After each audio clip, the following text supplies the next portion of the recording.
Hello friends, আজকে আমি আমার জন্মদিনের কিছু সুন্দর মুহূর্ত তোমাদের সঙ্গে আমি শেয়ার করে নেব। তো চলো বন্ধুরা, তো দেখেই তো নিলে পায়েস রান্না হয়ে গেছে। তো পূজা কিন্তু খুব সকাল সকালই বানিয়ে নিয়েছিল। আর এইদিকে কিন্তু আমার জন্মদিনের স্পেশাল দিনটাকে আরও স্পেশাল করে তুলেছিল কিন্তু আমার ছেলেমেয়েরা, মানে অর্ক, আলী, ইমন আর বৃষ্টি। আর তার সঙ্গে কিন্তু আমার দুই বোন মানে পূজা আর টুসি। দেখো ছেলেমেয়েরা কিন্তু খুব সুন্দরভাবে সাজিয়ে নিয়েছিল, আমার খুব ভালো লাগছিল। তা ভাবলাম তোমাদের সঙ্গে কিছুটা শেয়ার করে নিই। Happy birthday to you. Happy birthday to you. Happy birthday to you. Happy birthday dear Gemma.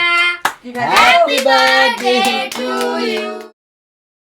তো বন্ধুরা, আজকের দিনটা কিন্তু আমি খুব আনন্দ করে কাটালাম। সেই জন্য কিন্তু আমার সোনা মা আর বাবাদের আর আমার বোনদের জানাই অসংখ্য ধন্যবাদ এত সুন্দর একটা দিন উপহার দেওয়ার জন্য, আর অনেক অনেক ভালোবাসা। তা তোমাদের সঙ্গে তো আমি পুরোটাই শেয়ার করে নিলাম আর ক্যামেরাবন্দিও করে রাখলাম। তো তোমাদের কেমন লাগলো তোমরা জানিও। পরে রাতের মেনুতে ছিল চিকেন কষা আর ফ্রাইড রাইস। তো আজকের মতো tata, bye bye, good night.